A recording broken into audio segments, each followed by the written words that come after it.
नमस्कार दोस्तों, आप सभी का स्वागत है target classes with Harish sir में। इस वीडियो में हम बाल विकास एवं शिक्षा शास्त्र से संबंधित कुछ अति महत्वपूर्ण प्रश्न देखेंगे जो आगामी सीटेट की परीक्षा के लिए बहुत उपयोगी होंगे। और जो लोग भी हमारे चैनल पर नए हैं वो चैनल को सब्सक्राइब करके बेल आइकन को प्रेस कर दें, जिससे किसी भी नए वीडियो का नोटिफिकेशन आप लोग को समय से मिल सके। देखते हैं आज का फर्स्ट क्वेश्चन। फर्स्ट क्वेश्चन दिया हुआ है, किंडरगार्टन प्रणाली का प्रतिपादन किया है। तो जो किंडरगार्टन प्रणाली है इसका प्रतिपादन किसने किया है ये बताना है।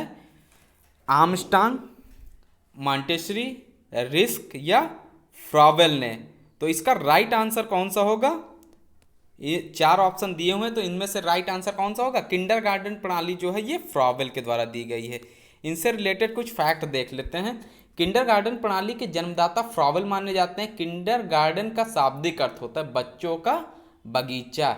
यह छोटे बच्चों के लिए शिक्षा का एक रूप है जो घरेलू शिक्षा से बदलकर अधिक औपचारिक स्कूली शिक्षा में संक्रमित हो गया है। नेक्स्ट क्वेश्चन देखते हैं। प्रोजेक्ट प्रणाली का प्रतिपादन किया है। जो प्रोजेक्ट प्रणाली है इसका प्रतिपादन किसने किया है? तो प्रोजेक्ट प्रणाली जे ब्रूनर ने, रिस्क ने, किलपैट्रिक ने या रॉबर्ट ग्लेजर ने। तो इसका प्रतिपादन किया है किलपैट्रिक ने। जो प्रोजेक्ट प्रणाली है इसका प्रतिपादन किया है किलपैट्रिक ने। ये मनोवैज्ञानिक थे अमेरिका के, जो अमेरिका के एक प्रसिद्ध शिक्षा शास्त्री W.H. किलपैट्रिक, इन्होंने ही प्रोजेक्ट प्रणाली का प्रतिपादन किया है। किलपैट्रिक के अनुसार प्रायोजना सामाजिक वातावरण में पूर्ण संलग्नता से किया जाने वाला उद्देश्यपूर्ण कार्य है। अगर ये कथन दे दिया जाए प्रायोजना सामाजिक वातावरण में पूर्ण संलग्नता से किया जाने वाला उद्देश्यपूर्ण कार्य, ये कथन किसका है? तो ये कथन है प्रोजेक्ट प्रणाली से रिलेटेड किलपैट्रिक महोदय का। नेक्स्ट क्वेश्चन देखते हैं, क्वेश्चन नंबर थर्ड। मस्तिष्क उद्वेलन तकनीक का प्रतिपादन किया है बाकर मेहंदी ने, आशबॉर्न ने, गिलफोर्ड ने या टॉरेंस ने। तो ये प्रतिपादन किया है आशबॉर्न ने। बी ऑप्शन इसका सही होगा। मानसिक उद्वेलन तकनीक का प्रतिपादन आशबॉर्न ने किया है। बाकर मेहंदी ने, जो बाकर मेहंदी है, इन्होंने किसका प्रतिपादन किया?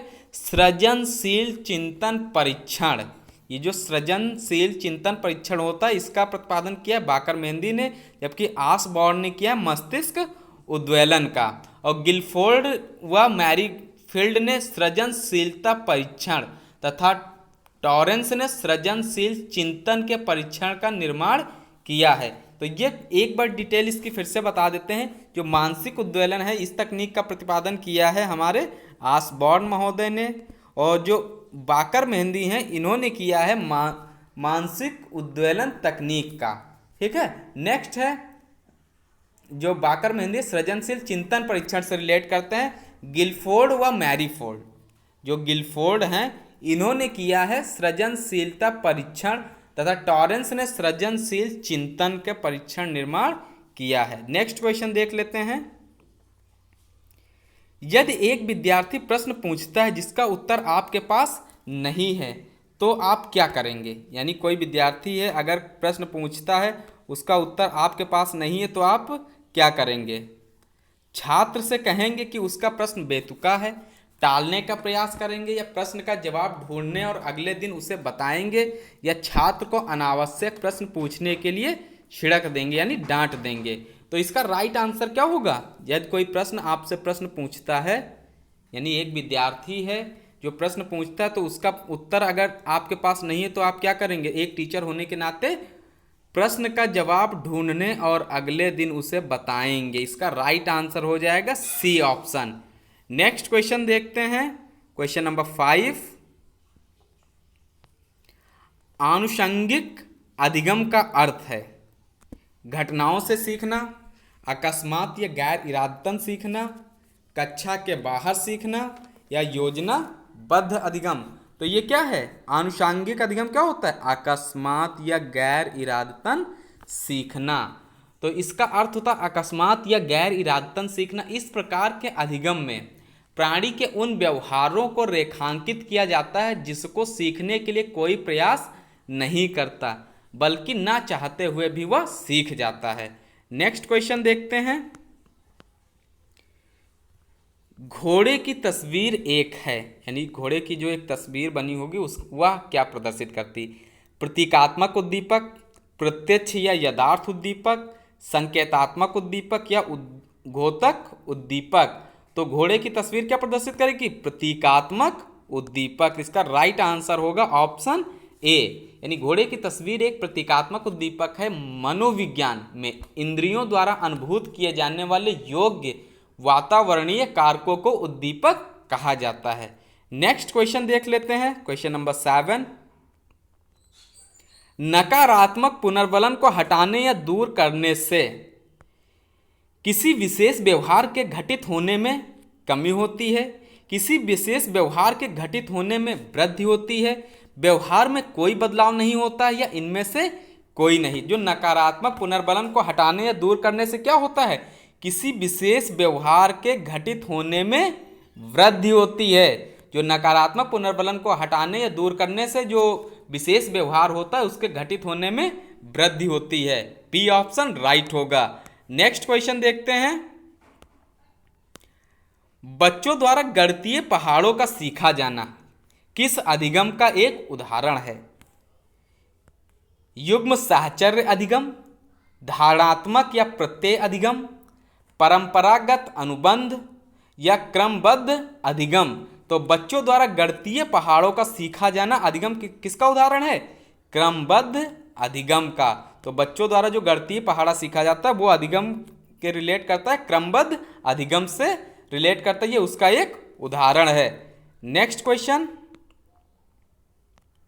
निम्न में से कौन सा प्रबलन के प्रकार हैं? प्राथमिक व गौड़, धनात्मक व ऋणात्मक, ए व बी दोनों, कोई भी नहीं। तो यहाँ पे राइट आंसर कौन सा हो जाएगा? प्राथमिक व गौड़। तो अब ये बताना है कि थार्डनाइक ने प्राथमिक नियम कितने दिए हैं और गौड़ नियम कितने दिए हैं। तो ये 3 नियम तो प्राथमिक दिए, 5 नियम गौड़ दिए हैं। वो कौन कौन से ये आप लोग को बताना है। Next question. बच्चे आमतौर पर टेलीविजन देखकर सीखते हैं, सीखने के इस ढंग को कहते हैं प्रभाव का नियम, अवलोकन से सीखना, सकारात्मक पुनर्बलन या पारस्परिक दृढ़ संकल्प। तो बच्चे जो आमतौर पर टेलीविजन देखकर सीखते हैं वो किससे रिलेट करता है? इस सीखने के ढंग को क्या कहेंगे? अवलोकन से सीखना। यहाँ पे बी ऑप्शन इसका सही हो जाएगा। बच्चे आमतौर पर टेलीविजन देखकर सीखते हैं, सीखने के इस ढंग को अवलोकन से सीखना कहते हैं। इसमें बच्चे टेलीविजन पर प्रदर्शित निदर्श का अवलोकन करते हैं तथा उनके व्यवहारों को अपने व्यवहार में अनुकरण करते हैं। यानी जो टेलीविजन पर दिखाया जाता है उनके व्यवहार को अपने जो डेली वेजेस से व्यवहारिक जीवन है उसमें उसका अनुकरण करते हैं। अभी प्रभाव का नियम किससे रिलेट करेगा? या थार्डनाइक से रिलेट करेगा। 3 नियम होते हैं प्राथमिक और 5 होते हैं गौड़ नियम। Next question. निम्न में से कौन सी घटना नकारात्मक पुनर्बलन का उदाहरण है? दंड देना, पुरस्कार को रोक लेना, दर्दनाक उद्दीपक को दूर करना, अत्यधिक पुरस्कार देना। तो इसमें कौन सी घटना नकारात्मक पुनर्बलन का उदाहरण है? जो नकारात्मक पुनर्बलन से कौन रिलेट करेगा? दंड देना ये रिलेट नहीं करेगा, पुरस्कार को रोक लेना ये भी नहीं रिलेट करेगा, दर्दनाक उद्दीपक को दूर करना ये क्या करेगा? पुनर्बलन का उदाहरण होगा। Right answer option number C हो जाएगा। और अत्यधिक पुरस्कार देना ये भी नहीं रिलेट करेगा। इसकी कुछ डिटेल देख लेते हैं। सकारात्मक पुनर्बलन की उपस्थिति में अनुक्रिया के दोहराए जाने की प्रायिकता बढ़ती है। जो सकारात्मक पुनर्बलन होता है उसकी उपस्थिति में अनुक्रिया जो दोहराई जाती है उसकी प्रायिकता क्या होती है? बढ़ती है। जबकि नकारात्मक पुनर्बलन के हटाए जाने से अनुक्रिया की प्रायिकता बढ़ती है। और जो उसको हटा लिया जाए जो नकारात्मक पुनर्बलन है तो उसकी अनुक्रिया की प्रायिकता क्या होगी? बढ़ेगी। नकारात्मक पुनर्बलन के उदाहरण हैं। जो नकारात्मक पुनर्बलन होता है उसके उदाहरण देख लेते हैं। तेज शोर, विद्युताघात, निंदा, दर्दनाक उद्दीपन आदि। यानी ये जो रिलेट करते हैं नकारात्मक पुनर्बलन के उदाहरण हैं। नेक्स्ट क्वेश्चन देखते हैं। किसके कथनानुसार सीखने की पूर्ण विधि खंड विधि की अपेक्षा निश्चित रूप से अच्छी है? तो ये बताना है किसके कथन के अनुसार सीखने की पूर्ण विधि खंड विधि की अपेक्षा निश्चित रूप से अच्छी है? वुडवर्थ के अनुसार, स्टाउट के अनुसार, विलियम जेम्स के अनुसार या स्लीट के अनुसार? तो ये किसके अनुसार अच्छी है ये विधि? वुडवर्थ के अनुसार। ए ऑप्शन राइट होगा। नेक्स्ट क्वेश्चन देखते हैं, क्वेश्चन नंबर 13। एक कक्षा जिसमें बालकों को सक्रिय रूप से प्रश्न पूछने के लिए प्रोत्साहित किया जाता है, दृष्टिकोण पर आधारित है?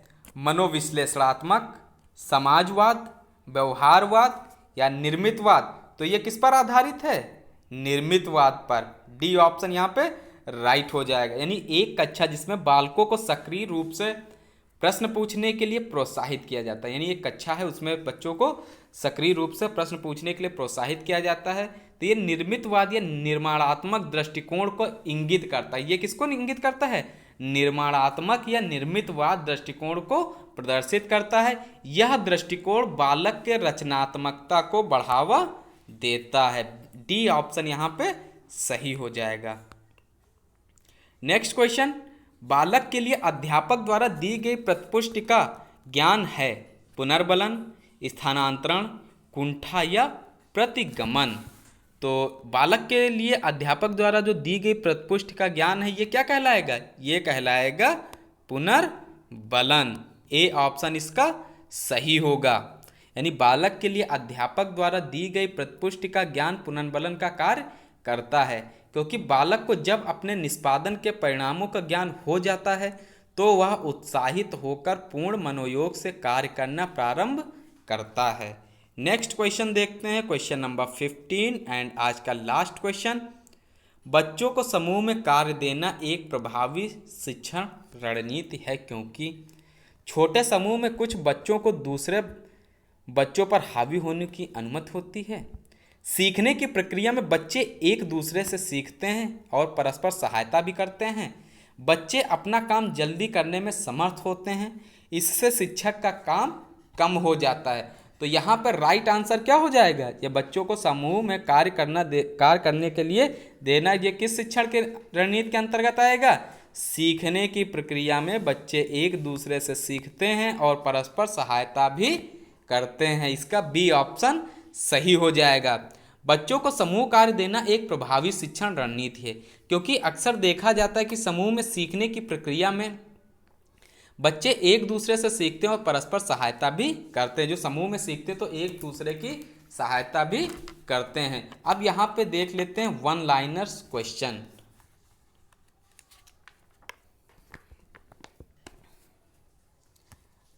वंशानुक्रम में वे सभी बातें आ जाती हैं जो जीवन का आरंभ करते समय, जन्म के समय नहीं, वरन गर्भाधान के समय 9 माह पूर्व व्यक्ति में उपस्थित होती हैं। ये कथन किसका है? ये कथन है वुडवर्थ महोदय का। माता पिता की शारीरिक व मानसिक विशेषताओं का संतानों में हस्तांतरण होना वंशानुक्रम है। ये कथन है जेम्स ड्रेवर का। ये कथन किसका है? जेम्स ड्रेवर का। और एस प्रकार की थ्योरी किसने दी थी? पावलोव ने। और आर प्रकार की थ्योरी दी है स्किनर ने। और एस आर प्रकार की थ्योरी किसने दी है? थॉर्नडाइक ने। नेक्स्ट देख लेते हैं वन लाइनर्स क्वेश्चन, जो कल जहाँ पे हम लोगों ने छोड़ा था उसी के आगे शुरू कर देते हैं। प्रोजेक्ट प्रणाली से करके सीखने का सिद्धांत किसने दिया है? जॉन डीवी ने। ये किसने दिया हुआ है प्रोजेक्ट प्रणाली का सिद्धांत? ये दिया है जॉन डीवी ने। अधिगम मनोविज्ञान का जनक किसे कहा जाता है? एबिंग हॉस को। संरचनात्मक अधिगम का सिद्धांत दिया है जेरोम ब्रूनर ने। सामान्यीकरण का सिद्धांत दिया है C.H. जड ने। शक्ति मनोविज्ञान के जनक हैं वॉल्फ। अधिगम अंतरण के मूल्यों के अभिज्ञान का सिद्धांत बगले ने दिया है। यानी अधिगम अंतरण के मूल्यों का सिद्धांत किसने दिया है? ये दिया है बगले ने। ये एक मनोवैज्ञानिक थे, इन्होंने ये सिद्धांत दिया है। नेक्स्ट देख लेते हैं, भाषा विकास का सिद्धांत दिया चॉम्स्की ने। मोस्ट इंपॉर्टेंट क्वेश्चन, ये हिंदी पेडोलॉजी में पूछ लिया जाता है। इस बार के सीटेट के एग्जाम में भी ये आया हुआ क्वेश्चन है। मांग पूर्ति आवश्यकता पदानुक्रम का सिद्धांत मैस्लो ने दिया हुआ है। स्व यथार्थीकरण अभिप्रेरणा का सिद्धांत मैस्लो ने दिया हुआ है। आत्मज्ञान का सिद्धांत भी मैस्लो ने दिया है। उपलब्धि अभिप्रेरणा का सिद्धांत डेविड सी मैकलिक एंड ने दिया हुआ है। प्रोत्साहन का सिद्धांत वोल्स व कॉफमैन ने दिया है। सील गुण विशेषक सिद्धांत के प्रतिपादक हैं आल पोर्ट। और व्यक्तित्व मापन का मांग का सिद्धांत दिया हेनरी मुरे ने। कथानक बोध परीक्षण विधि के प्रतिपादक हैं मॉर्गन व मुरे। ये थे आज के कुछ अति महत्वपूर्ण क्वेश्चन। नए वीडियो में मिलते हैं नए क्वेश्चन के साथ में, तब तक के लिए नमस्कार। और जो लोग भी हमारे चैनल पर नए हैं वो चैनल को सब्सक्राइब करके बेल आइकन को प्रेस कर दे, जिससे किसी भी नए वीडियो का नोटिफिकेशन आप लोग को समय से मिल सके। प्रेजेंट टाइम में हमारे चैनल पे C TET, super TET, UP TET, DSSS PRT, KVS PRT और यूपी लेखपाल की क्लासेस चलाई जा रही हैं। और एक चैनल अभी लॉन्च किया गया है, target classes with Harish sir 2.0, जिसपे 6 क्लास से 12th क्लास तक की मैथ और SSC, UP TET, C TET और सुपर टेट की मैथ्स भी वहाँ पे देखने को मिलेगी। और हिंदी की स्पेशल क्लासेस भी आपको दूसरे चैनल पे हमारे मिलेंगी।